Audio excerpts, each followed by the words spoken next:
My name is Jeff O'Keefe. I'm the executive director of Zen Peacemakers, and we have a real treat today with our friend Reb Nadya Gross is going to share about her work. Uh, today's program is part of a series that we put together about this time last year. We started planning on it, and it's called Fearless Hearts. Women leaders in contemplative social action. And that's a bit of a mouthful. And just to break it down just for a minute, what we really, of course, we were focusing on finding women to be guests, and I think Nadia, I think you are the 10th, the 10th session in this series. We have a couple more to go. For anybody who's interested, these are all recorded and they're on our website. And you can go to the media library on our website and look back over the other sessions we've had. And we're recording this today, and Nadia's recording will be up there in a few days. But we were looking for women who are involved in both, deeply involved in a spiritual life. That's the contemplative part, and in social action. And for those of us who know about Zen Peacemakers, this is really where we stand in the world. We were initially, our origin story is in Zen Buddhism, but we are now really much broader than that. And by example, Nadia's organization is an affiliate of Zen Peacemakers. So we are not strictly even Buddhist any longer. We try to include anyone involved in contemplative social action. And our commitment in our practice is not just to meditation, not just to deep contemplation, self-discovery, and so forth, but to then standing up and with helping hands and an open heart, trying to help heal the world, heal ourselves, and heal the world. So this is what this series is about, and I'm so delighted.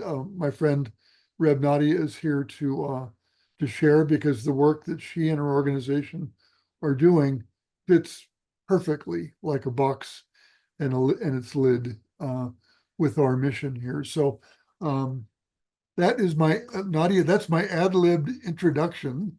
Uh, I will.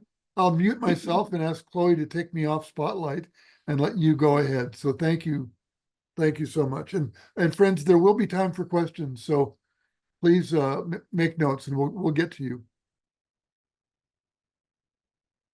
Well, thank you, Jeff and Chloe. And I'm grateful to be invited into this incredible collection of really brilliant and powerful women. I'm humbled to be a part of this this series that you're doing, and I thought I would begin really by telling you how I come to the worldview that actually guides all the work that I do and the way that I live in the world. And it starts with really one of my earliest memories. I have a very vivid, visceral memory of my grandmother, my savta, which is the Hebrew word for grandmother, taking me by the hand in my 3rd year of life and introducing me to God. She was a mystic who transmitted to me an oral tradition that had been passed down to her from her mother and a circle of women that she grew up amongst. And these circles existed for many, many generations. And this one particularly in what was then Palestine, now Israel. Um, and so the wisdom really sources in ancient Canaanite, pre-patriarchal, earth-based tradition, goddess worship, Asherah worship, and then woven into that is Kabbalah. So the Jewish mystical tradition that sort of um, took hold at a certain point in the town of Tzfat, Safed, where her family, her mother line had migrated to, and then ultimately Hasidic Kabbalah, when the Hasidim came to Israel, and the family again migrated into the area of Jerusalem. And so all of that kind of wisdom is woven together. And this is how she raised me. She taught me that the world exists because of a longing, that before creation began, if we can speak of it in terms of before and after, because there's no time in that place, there's no place in that place. But in the whatever the impetus for the creation of the world that as we know it was a longing. And that longing gave rise to a will for relationship, so that the creator created in order to be in relationship, and that our whole purpose, the reason we exist at all, is to respond to that longing, which is also hardwired into us because we are aspects of the creation, and that longing it flows through and ties together everything in the world as we know it. So relationship is our primary purpose, and therefore we have to learn how to do that well and right. And at the heart of everything, so a lot of what I understand is built on the Kabbalistic tree of life, and at the heart of it is compassion. And so exercising compassion for self and for other is it is really was my curriculum from a very, very young age. Learning to have compassion for my own human failings, because by definition, there's an essential design flaw in this created world. And so we are all flawed. We are all wounded. We are not capable of perfection. Perfection doesn't exist in the design plan. And so the first thing we have to learn is to have compassion for ourselves and our own failings. And from that, then the compassion can overflow into our relationships with others, so that rather than judging or wishing that people are different, we learn to extend that compassion to them, to not take personally their behaviors, their differences, their words. From a very, very young age, I was taught that our work was to pave the pathways for the feminine to enter into full embodied relationship with the masculine. So in the Hebrew tradition, in the Talmud, actually, there's this beautiful story of the sun and the moon at the time of creation. Because in the book of Genesis, it says that God created the two great lights, the greater one to rule by day, the lesser one to rule by night. The rabbis ask, what happened between the first half and second half of that sentence? What in one verse in the book of Genesis, we've got God creating the two great lights, and suddenly in the second half of the verse, one is greater than the other. And so they come up with a whole story of the moon complaining to God. How can two kings share one crown? In other words, how can we be the same? And God says, okay, make yourself smaller. And this whole story unfolds, and the moon then becomes smaller than the sun, with a lot of antagonism and argument with God, and promises of some kind of future. And the moon, of course, doesn't source her own light, but is actually a reflection of the sun's light. In my grandmother's wisdom, in that tradition, we were working toward a time when the sun and the moon would be of equal stature once again, each sourcing their own light, engaging in dynamic relationship with one another, always in this balancing act, this face-to-face relationship where each brings their own uniqueness into that relationship. And so that, of course, the sun and the moon then get reflected in the male and the female, or two people in any kind of relationship.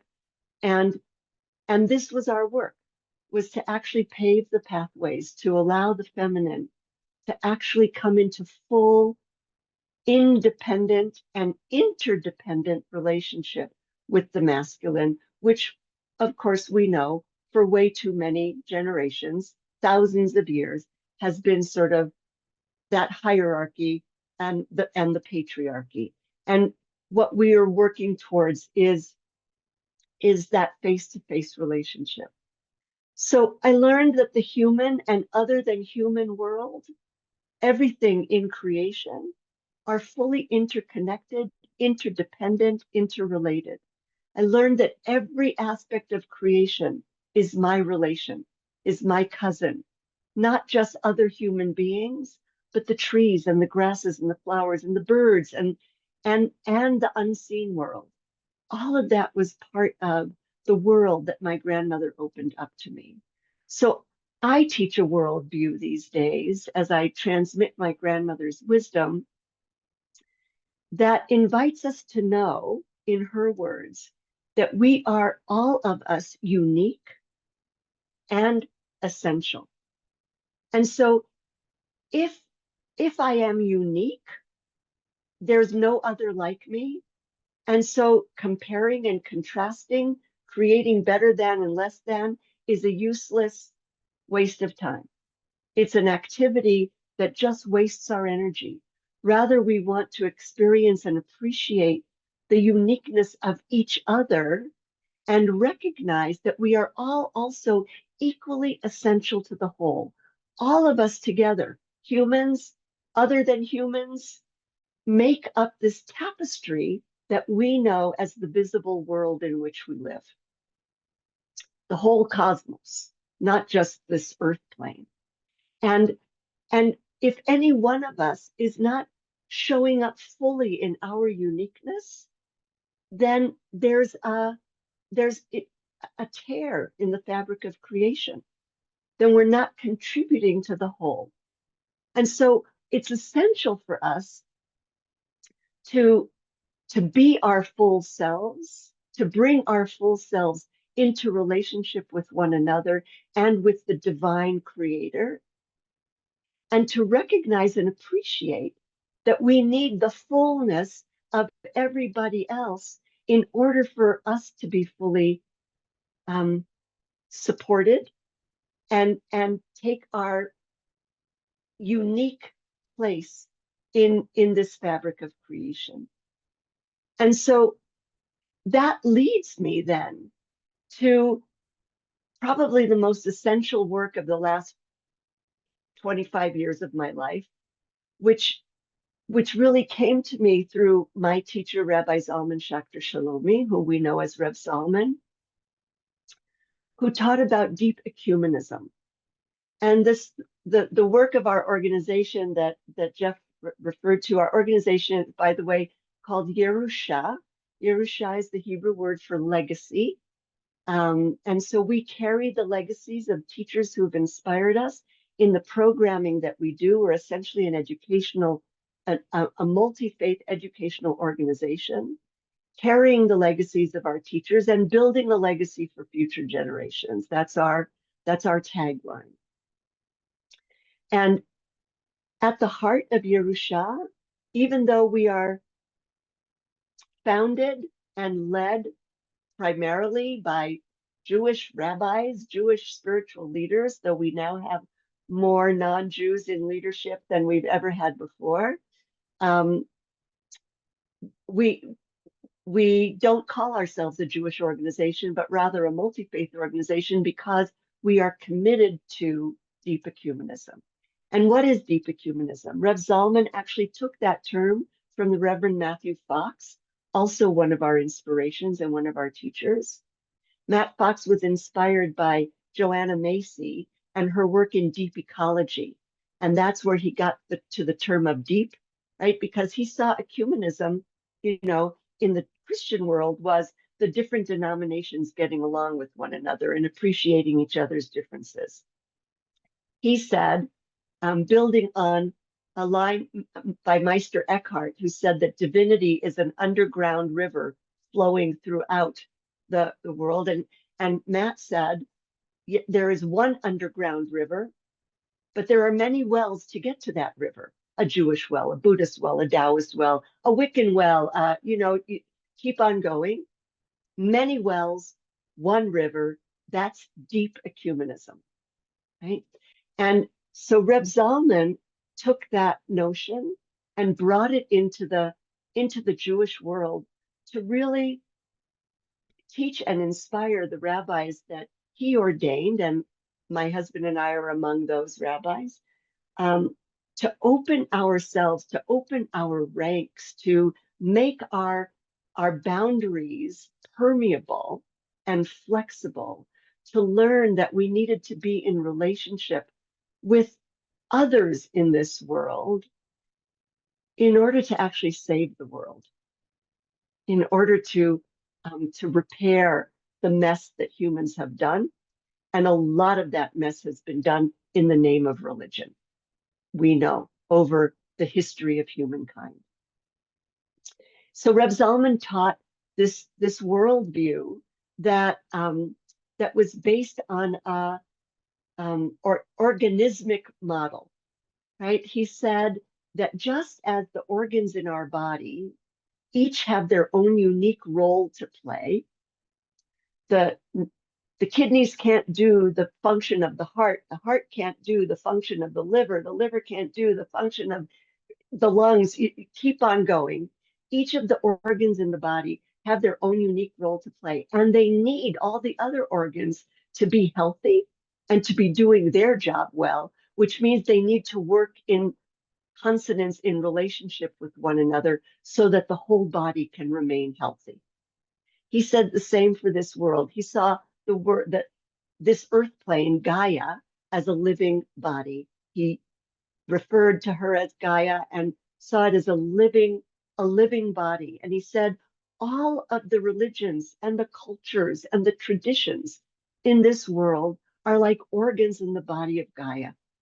And we each have our own unique role to play, but we need one another in order for the world to be healthy. So you can see that deep ecumenism played right into the worldview that I'd already been raised in, that we are all unique and we are all essential. And it gave me actually, and my husband, I will say, we embraced this together at the same time, gave us really our marching orders for the balance of our lifetime. As Jewish renewal rabbis, we serve a congregation that shares space with a Lutheran church. And we are in deep ecumenical relationship with that Lutheran church. And through that relationship, we've developed relations with the other churches in our expanded neighborhood in Northeast Boulder, Colorado. So we have an Episcopal church and a Methodist church and a Presbyterian church and an independent kind of church. And we've created a confederation of churches that study and work together and create programs together and worship together at times. And we have brought deep ecumenism to these other church leaders and these churches, and it's made an enormous difference in our little corner of the world and in our lives, because we have become better humans and certainly more profoundly better Jews by being in relationship with others and learning to embrace, explore together through curiosity, not compare and contrast, but recognize, as Rev Zalman also said, you can't get all your vitamins from one source. And so there are vitamins in other traditions that don't exist in mine. And I can actually I can benefit from those vitamins. I can inhale those vitamins. I can embrace those vitamins and become a more whole and more complete human being as a result. I want to say probably just one more thing that along the journey of my life, um, I have been many times confronted with the ills of a particular community, the ills of the world, um, the uh, the political messes that humans create.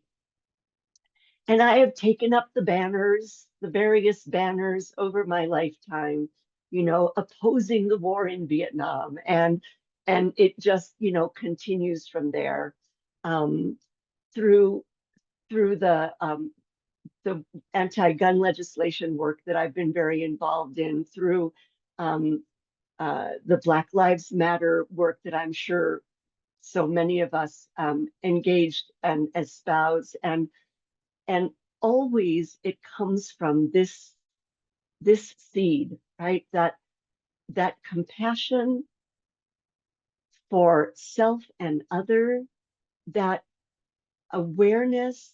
And if COVID didn't teach us how interrelated, interconnected, and interdependent we are, then I don't know how we'll ever learn that very important lesson. I am always seeking guidance to know what is the truth that I am meant to bring into the world. How am I meant to transmit divine light through my unique vessel into this realm? That's a critical question for me all the time. And the natural world is my teacher. So when I'm in a quandary, um, when I'm seeking that guidance, I look to the natural world, and particularly trees. So I live among amazing trees here in Colorado right now. The colors are just breathtaking. And in my front, yeah, I look right out here on my ash tree, who is my unique relative that I've had a relationship with now for the decades that I've lived in this house, and the trees all around my neighborhood, that are just golden and red and just these brilliant colors, where essentially what I see is the divinity shining through them, through these incredible colors that come out. But I've learned about resilience, patience, trust, faith, compassion, so much more from the trees. And so uh, I think that's about what I wanted to cover by way of introduction. And I'm going to see, Jeff, if that inspires any questions or anything you want me to reflect on or address, or any questions from anyone else. Thank you, Nadia. Yeah, let's just relax and be friends in community here. If anyone has a comment or a question for Nadia, please. Uh, I think some people, their cameras are off. So down under react, you can hit your electronic hand like I just did. And I'll take it down and I'll see you and I can call on you. Nicole, hi, thank you. I just want to say thank you so much for putting this on, and Rabbi, for your inspirational talk. I'm just curious about how you move through feeling angry that your actions don't seem to, like my action for social justice, I feel like we're slipping and I'm having a hard time not getting actually really angry. And I know behind my anger is a lot of sadness that I feel like a lot of times we're going backwards.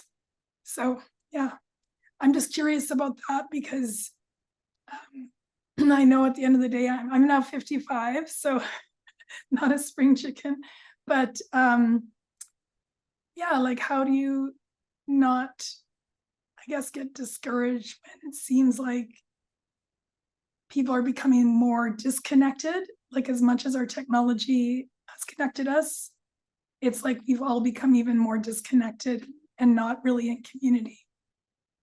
And I don't know if that's a good question, but just something I'm curious about. It's an amazing question, Nicole. And you know, a few things were cropping up as you were framing your question. And the first is that, you know, I think, as you said, anger is an expression of something deeper. Right? It's an expression of our grief. It's an expression of our sense of loss and frustration and impatience. Impatience, like I want it the way I want it, and I want it today, or at least tomorrow, or I want to see it coming. And I will say very honestly that for me, a lot of that has softened with the years, right? So I'm on the cusp of 70, and that's that's a gift.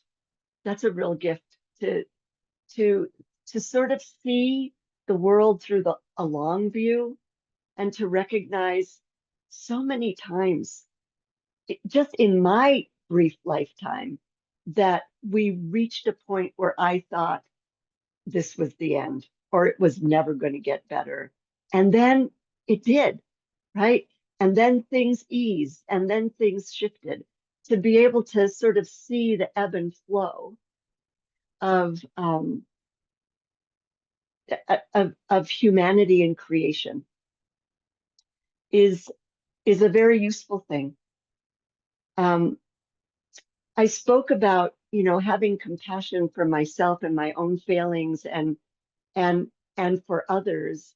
And so this is where my contemplative practice is so important. It's like when I feel that frustration or that these days it's more anxiety and fear, right? I have a lot of fear for the future. I have fear for my grandchild's future.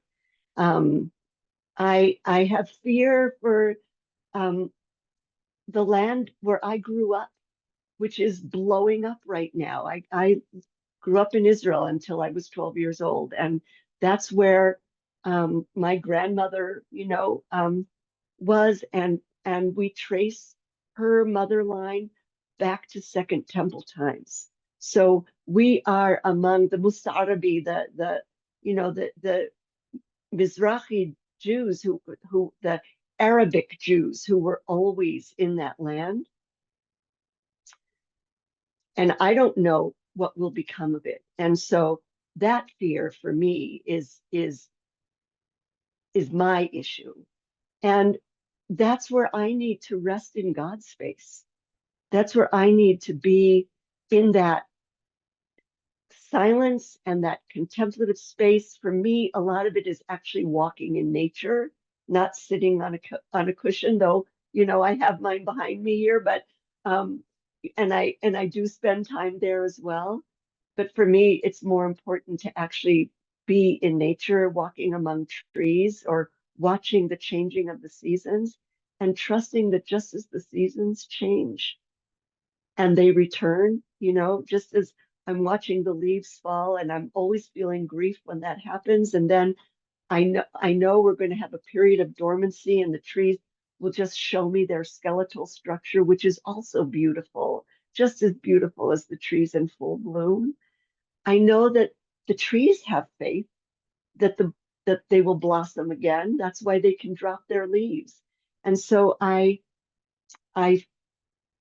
sort of align myself. I hitch a ride on the flow of that trust and that faith, and even if it won't be in my lifetime, I trust that it will be, that it will return, that the sanity will return, and goodness and kindness. And I believe that the world is always evolving toward greater light and divinity. But my grandmother used this hand motion a lot when she talked about the unfolding of the world, to show me that even as we were moving forward, there was always a part that was coming back, right? There was always some part that was regressing or going back to before, but never as far back as it began, because it was still moving forward, right? And so I take solace, I console myself in those truths, which to me are axiomatic, right? I don't question them. I just know them to be true. And the last thing is, you know, my tradition teaches me. One of the great rabbis, Talmudic rabbis, said, "Lo aleinu hamlacha ligmor." It's not for us to complete the task, but we are also um, not excused from engaging in it, right? Um, so I may never see the full positive outcomes of my effort, and it is incumbent on me to continue the effort.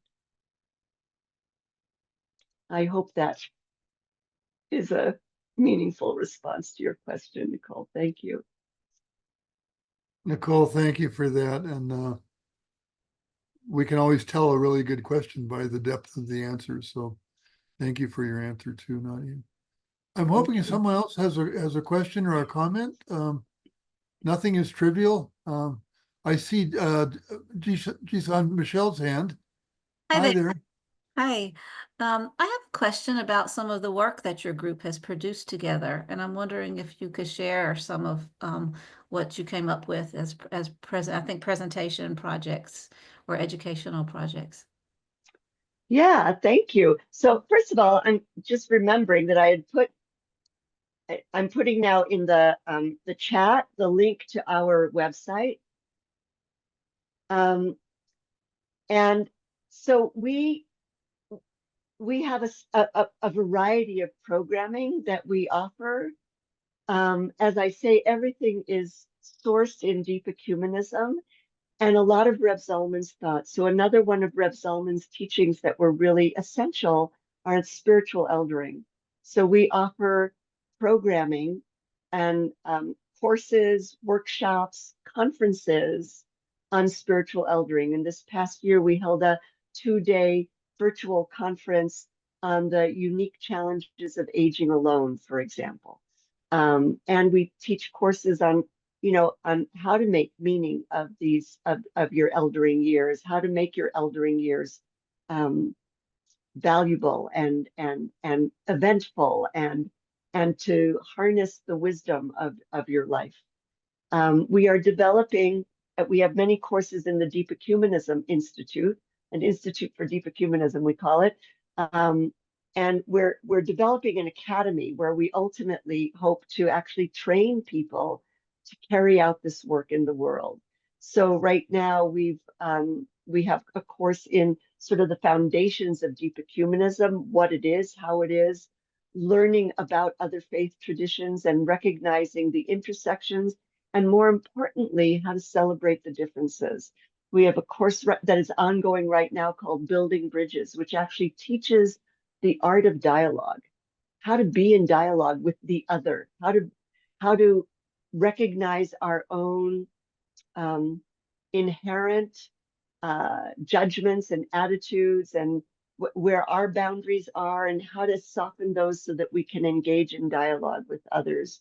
We're offering, courses in Jewish magic and mysticism, and other kinds of programmings, the Jewish roots of Jesus. And we are entering into, in this coming year, we'll have a series of book groups that will be studying different religious texts together, and from the different worldviews, and learning how to engage with one another in that way. I teach my grandmother's wisdom in a 2-year wisdom school that's called Secrets My Grandmother Told Me. And that program is also a part of Yerusha, as is our work on sacred food and food justice and sustainability. And so, right, there have been individual trainings, training people in that work, particularly people who have to go and observe places to make them kosher for Jews. My husband teaches eco-kashrut, so that it is beyond the Jewish dietary laws to and extends to how the workers are treated and how animals are treated and where food is sourced from. Is it sustainable or not? In this past year, we held 3 conferences. One, as I said, was on the unique challenges of aging alone. The other was on interreligious coexistence in a changing world, in a diverse world. And the third one was on making food sacred. And all of them were 2-day virtual conferences online with amazing presentations and papers presented and workshops and some really wonderful keynote speakers. In this coming year, we're already planning. In February, there will be a 2-day virtual conference on the wisdom of the mothers, matriarchal and matrilineal traditions, with some really amazing names already showing up to present. Max Dashu particularly will be our keynote speaker, and she is known for bringing back the sort of the hidden stories, the herstory, and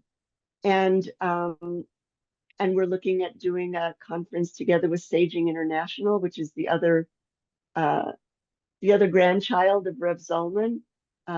So we're constantly looking for what does the community that comes to us want to engage with and learn about. So we do single programs, we do 2-day 2-week classes, 4-week classes, and these conferences, and we're constantly evolving.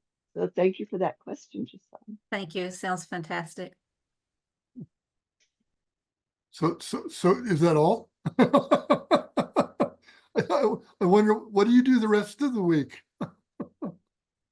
That's No, actually, extraordinary. the story of my life is, people say to me, when do you rest? And I say, that's the first thing on the list for my next lifetime. A long nap. Yes, and a very rich partner to support me. There we go. There we go. Paula, you have your hand up. Why don't you, go ahead and Thank you Oh. for your, am I on or not? Do I have to? there you are. You're good. Yep. Thank you for your presentation. And what you said, I loved your comparison, for instance, to the human body and how all the organs are unique, and yet if one doesn't work, then the whole body kind of fails. So my question is, where I am at and living, we're trying to start a women's group that is an interfaith. And I really love the premise, but how do you get, there's so much anger out there and there's so much visceral talk. And I was just writing some, like, we have tried to invite others. How do you get them to the table? How do you get them to the table when they don't want to talk? They don't want to share. They don't want to break bread with you, so to speak. You can come from a certain energetic point, which I really believe is so essential, like, where one person is coming from. But the saying that you can take a horse to water, but you can't make them drink. So how do we get to them to, how do we get them to drink with us, to share that humanism, to understand that we're all part of that same cog. We're all spokes in the wheel. So anyway, I don't know if, anyway, that's my question. So I want to say, first of all, sadly, not everybody is ready for this. That's why when we look out the window at the world, we see a big mess. Mm. Not everyone is open and ready for these conversations. And they have to start somewhere. So we start with those who are interested.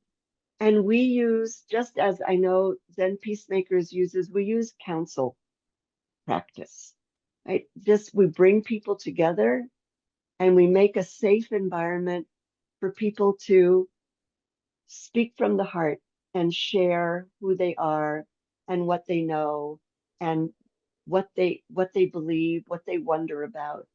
We set guidelines that all questions are valid if they source from curiosity and not an agenda, right? I'm not here to change your mind. I'm not here to convince you of what I think I know is true. Rather, I'm here to understand you and to be understood, to hear you and to be heard. And that's where we start. We start there. And I can tell you that in many places where I have friends who are doing this work in other parts of the country, and before COVID, when, and since COVID, it's been slow to gain traction again in localized areas because people got used to being parts of groups that were, you know, spread all over like we are today. What really worked was to start with these small groups in conversation and then to do some kind of a public presentation or a public program that people come and hear about what we've learned from each other. And that attracts more people into the conversation. So you start, you know, by literally breaking bread together. That's always important. Bring people into your kitchen, serve them a cup of tea and something sweet that breaks the ice. You know, bring bring the questions. Another thing that we've learned here locally, we started with the church that we share space with. Um, when we first entered into relationship with this church, there were a married couple who were the pastors of the church, and my husband and I, as a married couple, the rabbis of our synagogue. It was instant affinity, and we wanted to understand each other. So we started meeting weekly, and each time one of us would bring a text from our tradition, a brief snippet of text, sacred text, that we would present, and then we would discuss it. We learned more about their worldview, about how their mind works and how they see things from the way they responded to our text than from talking about what do you believe and what do I believe. So book studies really work. Taking a book together and studying it together and noticing how people interpret what they're reading and what they're hearing. And that tells you so much about how they see the world, how they interpret things through the lens of their faith tradition or their belief system. And then we can ask questions. Then we can be really curious about where that comes from. What is it sourced in? And again, we're not going to bring people to the table who are not ready to come to the table. So we want to make our table so interesting and so exciting to be a part of that some of the people at the table will now go tell their friends and say, you really should, you really want to hear this. You really want to come and be a part of this. And slowly it spreads. I believe in the ripple effect. And that's, also in response to Nicole before. It's like we do what we do, and we trust that the pebbles that we throw into the pond of this realm will ripple out, will create a ripple effect. So blessings on your effort, really. Thank you. Thank you. Thanks, Paula. Good to see you too. Anyone else here in the group have a question or a comment? Betty, yes, please. Thank you. Thank you, Nadya, for all the work that you do. And I just wanted to say, as a participant in both Aging to Saging, which is the cohort, I think I was in the third cohort, that opened up so many opportunities and ways of looking at the eldering process. It was a fabulous experience. And I'm in my 70s now, and I took it probably, 10, 15 years ago. And it has really guided me in terms of continuing developing relationships with adult children, with grandchildren, with friends who are going through health issues, being there, available, creating a community of like-minded people who, are really invested and interested in processing how we age. So that's been a wonderful experience. And I am now in the process of taking the second wisdom school, Secrets My Grandmother Told Me, because in the first one, I learned a lot. In the second one, I hope to learn more, again, over a probably 7-year time frame. But again, it's a guide, and each new era opens up lots of possibilities. And it's another way of learning to look at the world and relationships, and really being in relationship with myself, and being in compatibility with where I'm at and who I am and who I want to be. So both those classes have been instrumental in really opening up beautiful new avenues for me to pursue. I was a speaker at the Aging Alone conference because my life changed dramatically, and I became a single person late in my life.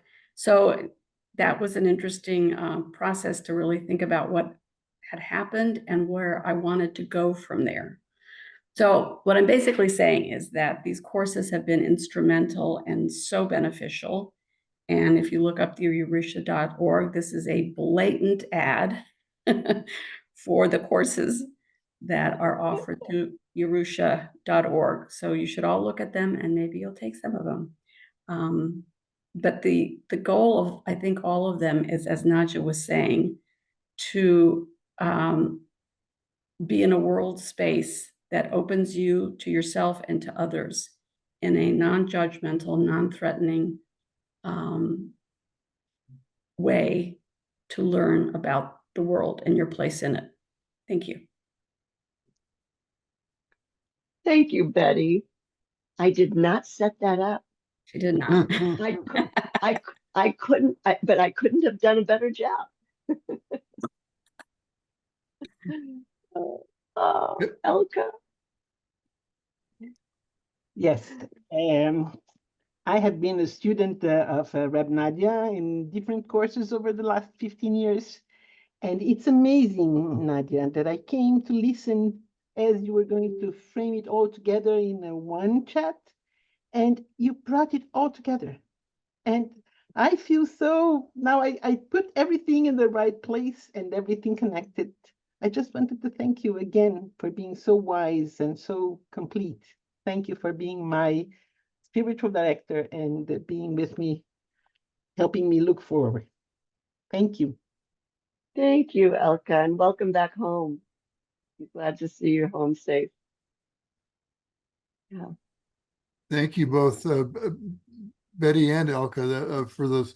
And everyone, please notice, again, Nadya put the URL in the chat. Be sure to copy that, and your programs are open to everyone. So There, no, Absolutely. no prerequisites, no spiritual lineage that one needs to adhere to in order to participate. So, and I can speak from a little tiny bit of experience, having met for a while on Sunday afternoons with Nadya and Victor's wonderful group. So anyway, Tavona, it looks like you are spotlighted. Do you have a comment, Tavona? There you go. A comment and a question. Hi, Nadya. Hi, Tuvana. So my question comes out of an experience that I've had most recently. As I'm getting older, we're looking at our own mortality, my husband and I, but we're also looking at, we are people of privilege. We have resources. We're not wealthy, but we have resources, and we don't have, kids to be leaving things to. So we've been putting over the last 2-3 years a lot of thinking into how do we sort of weave together spirituality and social justice around how we think about who we leave things to and how we leave things to, and not only after we die, but currently. So I want to use as an example, in the Jewish tradition, Nadja knows this, but for those who may not, there's something called the Shemitah year, where we stop planting, we kind of let the earth rest for a year. But associated with that Shemitah year is also debt relief. And by extension, some groups are looking at things like reparations and land back and things like that. So a small group of us in the Jewish community, I'm here in Portland, we made a connection with a Native American group here who represents some of the, Portland is home to the largest group of urban Native peoples in the country. And they run a school, they run subsidized housing, and they were also looking at acquiring a large tract of land that used to be where Native peoples, the fishing peoples, would gather near the river from different tribes and celebrate to get that land back. So the group of us, in making that connection during the Shemitah year, some of us made a 7-year, because the Shemitah is every 7 years, you take this year off. So we made a donation during the Shemitah year to kind of a land back project that they were working on. But then we also made a 7-year commitment to bridge to the next Shemitah year. So I was wondering, Nadya, in some of the thinking that you're doing through Yerusha and maybe others of you who are involved in other organizations, are you aware of other initiatives, other ways of thinking, other opportunities for that kind of thing that weaves together, the bequeathing or the use of money that has both the spiritual and social justice, rather than just, we have, when we die, charities who are going to get some of our money. So there's that. But I guess I'm thinking about sort of the next bigger piece and things we can be thinking about now also. I'm in awe of what your group did. And so right off the top of my head, I'm not aware of these personally, of these kinds of initiatives. You've just inspired, however, the wheels are already turning about things that we in Yerusha can begin to consider. I will say that as I grow in years, I feel that my role, and by extension, a natural role for others in my age cohort, is to move from that place of, being at the center of the activism to supporting the younger generation, whether it's energetically, financially, with the wisdom of our experience, that's where we belong. We belong there as the ones holding the container in which they can safely do their work and and be creative. They see beyond the horizon that we see, right? They really, and for me, working with younger people, and we now have a number of youngers, who are involved in leadership in our organization. I, I learn every day from their worldview, from their creativity, from the things that they are capable of doing and want to do. And so I feel like wherever we can provide resources for that next generation who is doing the work, whether it's in my world, it's a lot of the LGBTQ plus work that's happening, and the work that you're doing is just really inspiring. So I don't have more to add, but I really thank you so much for the inspiration, Tivona. Thank you. Tivona, if I may ask, perhaps do you have a website or a link of some sort to the organization in Portland that is doing that work? It might be helpful to some of us if we could look and see what they're doing, and maybe there's inspiration there. I will put the link in. It's called the Native American Youth Association, and they're just really doing astonishing things here for the Native peoples on many, many different levels. It was quite inspiring, and what drew kind of this Jewish group I was with around Shemitah and them was this focus on the land, on the earth, and that connection, and we wanted to support them in that, and also we've gotten involved then in sometimes being part of the school to come and just talk a little bit about what we do, what our beliefs are around earth and climate and things like that. So it's been a pretty rich connection, modest. I mean, I would say quite modest, but what they're doing is not modest. So I'll put that link in the chat. Thank you very, very much. Thank you. That's wonderful. I think earlier I saw someone's electronic hand, but maybe I didn't. Is there another question or comment from anyone?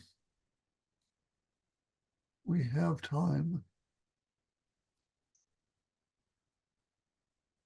Indeed, we do.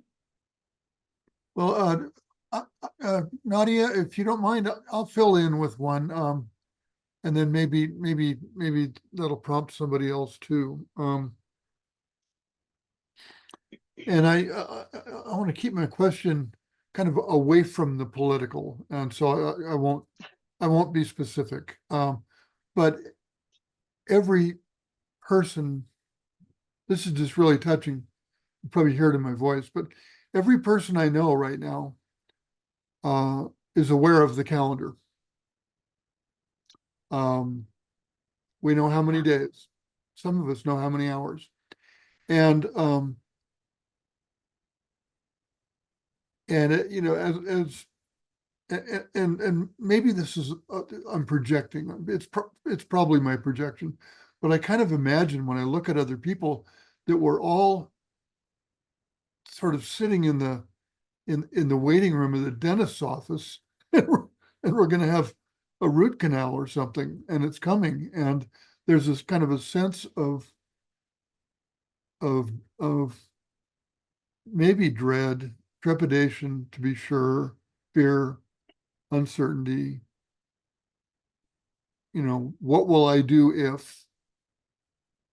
Will I be okay in 2 weeks?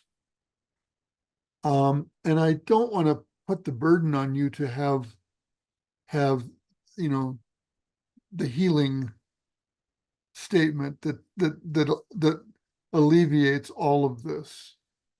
But I am curious what you might say to all of us out here who are experiencing that anxiety and that trepidation about, what could amount to a fairly existential change in the way we're organized as a country. Big question, I'm sorry. OMG, as we say. Yeah. That is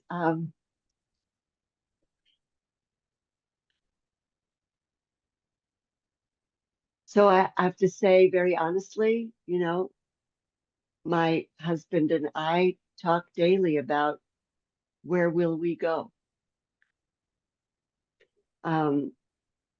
Where will we move to in the event of that cataclysmic change in our country? And then we sit back and say,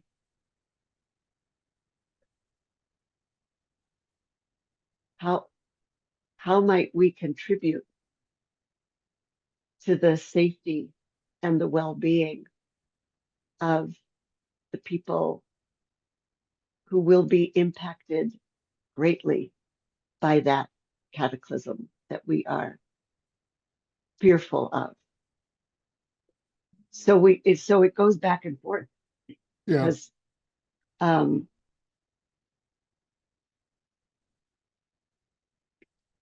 I will go back to what I said earlier in response to Nicole, I believe, about that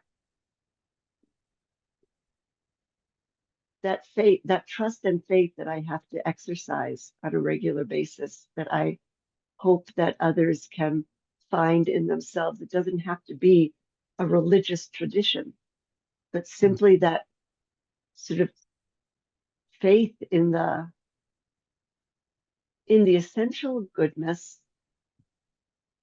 of this created world and the spark of divinity in each created being, however covered up they might be and however occluded that divinity might be. There is at the core of every created being that divine spark. And I have to believe in that, and I have to trust in that.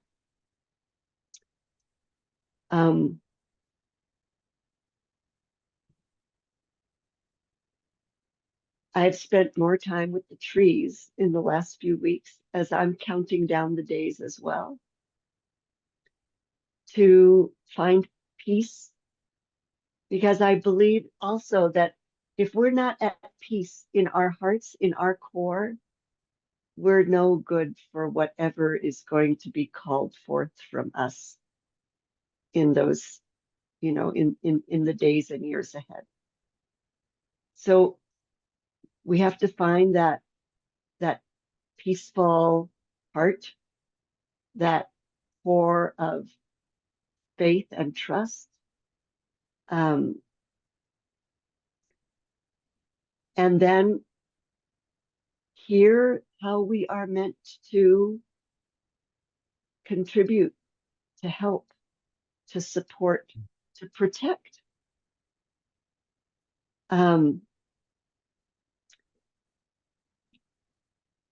What's coming up for me, Jeff, is what I was sharing with you before everybody came on. Everyone knows that in the certainly in the aftermath of the events of October 7th and the horrific reaction that has engendered in the Middle East. But even before, we can look back to Charlottesville, and previously, there's been an incredible rise in anti-Semitism in this country and in the world. Many Jews feel increasingly less and less safe. and wonder where they should go. And of course, where some of them might have gone in the past doesn't look like the safest place in the world now either. Yeah. We here in our little corner of Northeast Boulder with this confederation of churches have had consistent and continuous outreach from the members of the churches that know us, from the ministers, the leaders of the churches, reassuring us that they have our back,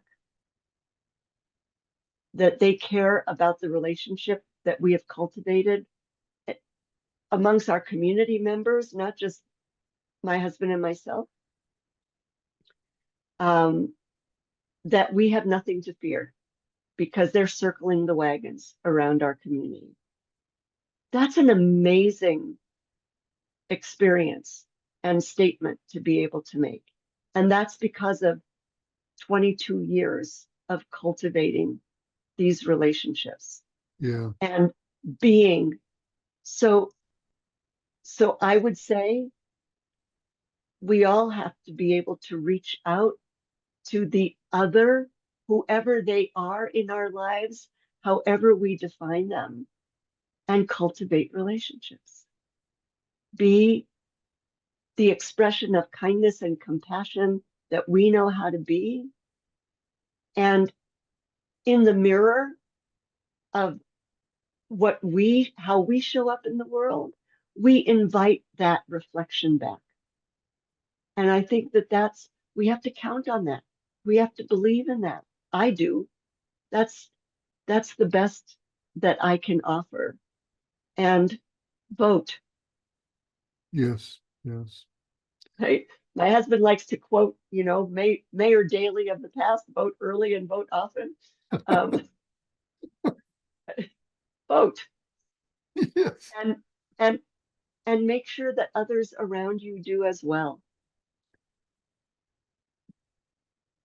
Thank you for that. And I, maybe I'm reinterpreting, but what I hear you saying, what's in your statement is, yes, all of us have concern for ourselves. But what's called for here is to maybe have that be secondary and think about what we can do for others. Yes, precisely. I mean, we're already identifying the vulnerable groups that are nearby that that we're keeping an eye out for them. And this among our Confederation of Churches and Synagogue, that's a big conversation that we're having. Who are the people, the individuals, and the communities locally that we will need to circle our wagons around? Who's going to need our support and potentially shelter? Right? Yes. And where do we have the resources and the means to shelter these people? That's a big conversation. Indeed. I mean, we're in this blue congressional district that's as blue as they get. And here in Boulder County and beyond, and probably it's easy to think that, well, it can't happen here. But if 12 million people are deported, some of those people are coming from Boulder County. So absolutely. And we know Absolutely. we know some of them. Yeah. And I live as far east in Boulder County, far east from you in Boulder County, like right on the border of Weld County. So you can imagine we have we look out one window, we see a very different thing. So Weld County is like the reddest county in Colorado. They talk about seceding from Colorado and joining Wyoming. Yeah. Friends, do we have another comment or question? Lest this turn into a local Boulder conversation. Rabbi Nadya, Could you Yes. tell me again, you were saying something like deep humanism, but there was another Deep ecumenism. Deep ecumenism. Ecumenical. ecumenical. Okay. Gotcha. Thank Yes. you.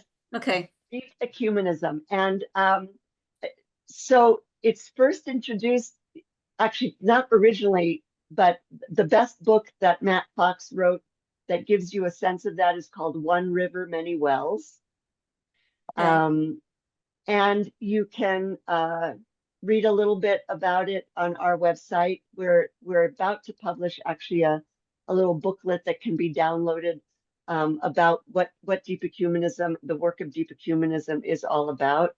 And we're also going to be making the recordings from our interreligious coexistence conference available to people by subscription.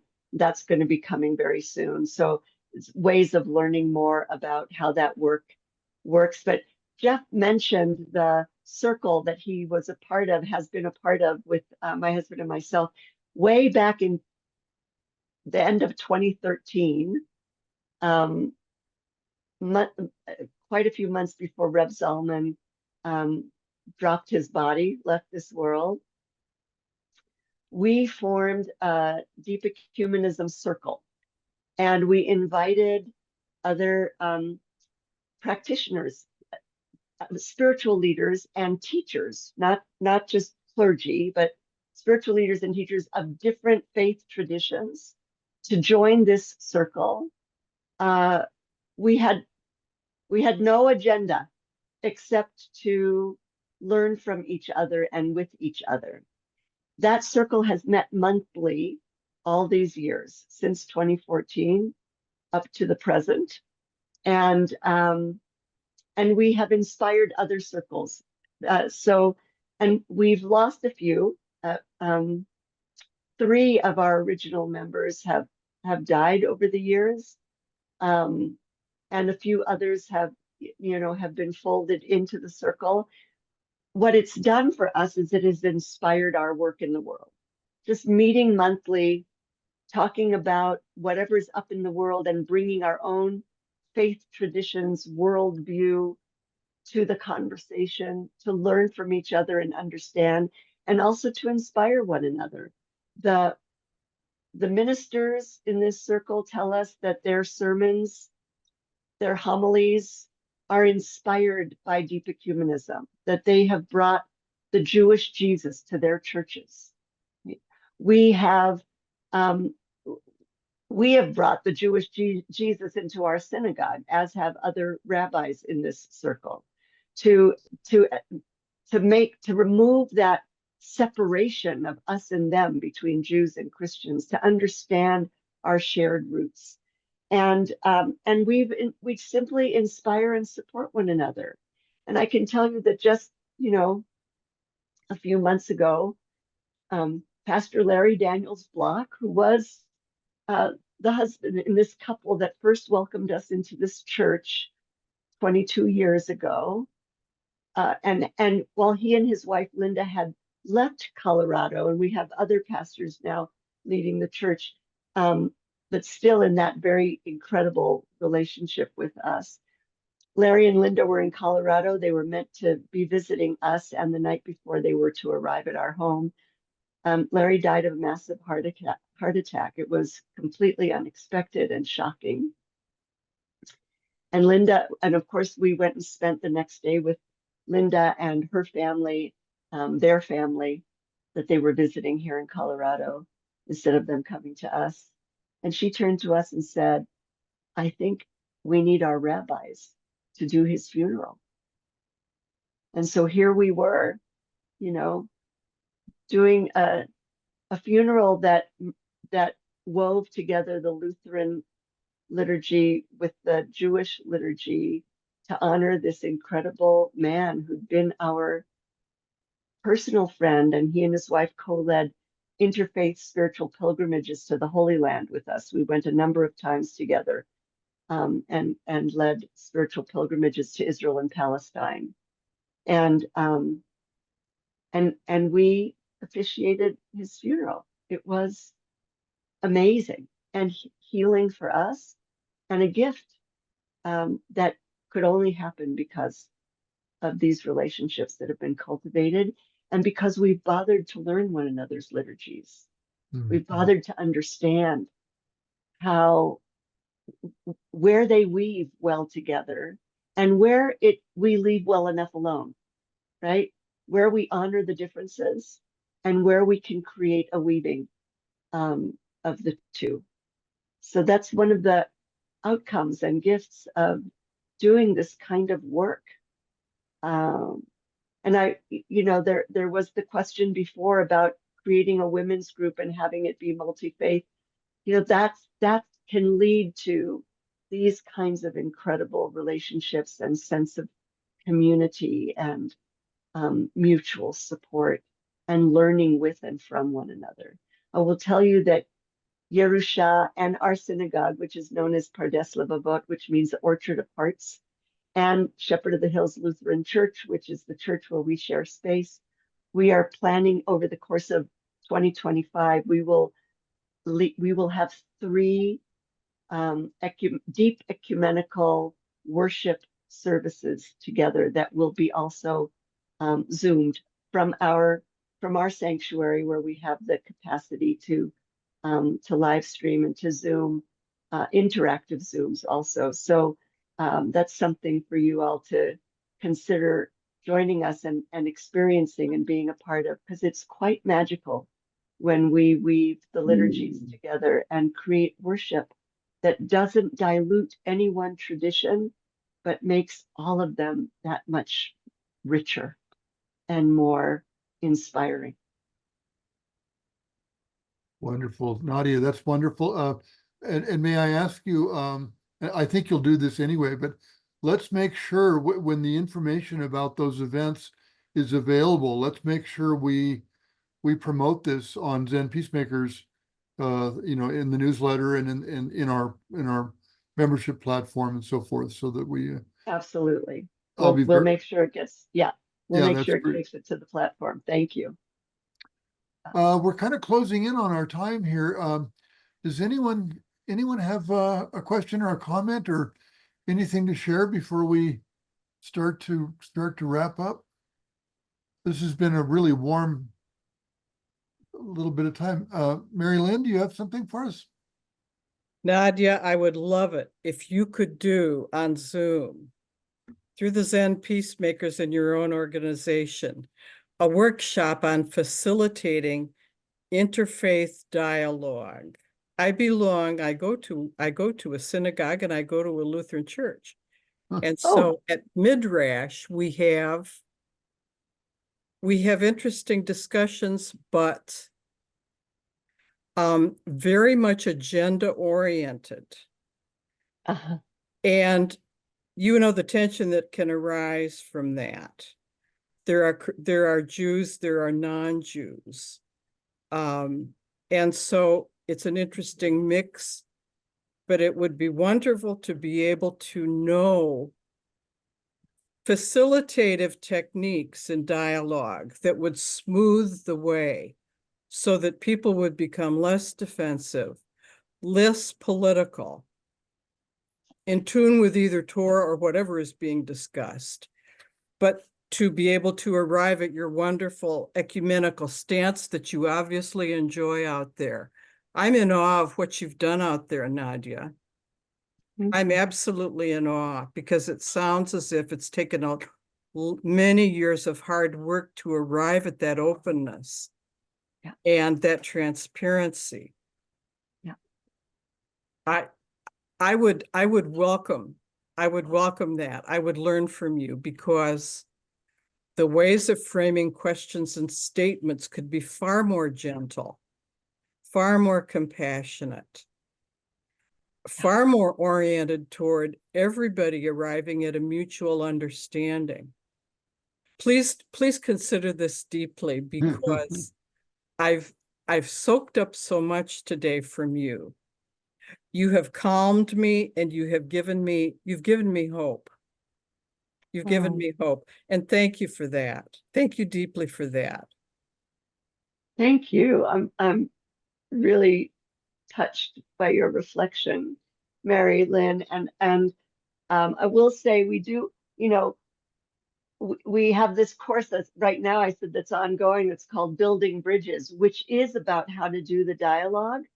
And we'll have a conversation with Jeff and see if that's something that we might be able to bring forth together in some way. Yeah, thank you. Thank you both. Deep bows to both of you. You have my Thank- utter respect. Thank you, Mary Lynn. Thank you, Mary Thank Lynn. you. Good, very good, very good. It looks like we're people are needing to move on. Maybe it's lunchtime somewhere, so it's a good time to wrap up. Thank you so much, Nadya, and I want to encourage everyone.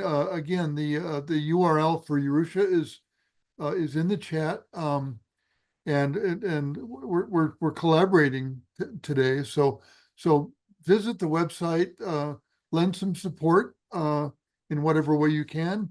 Become a member if that's something you can do. As well with Zen Peacemakers. Zen Peacemakers membership is free.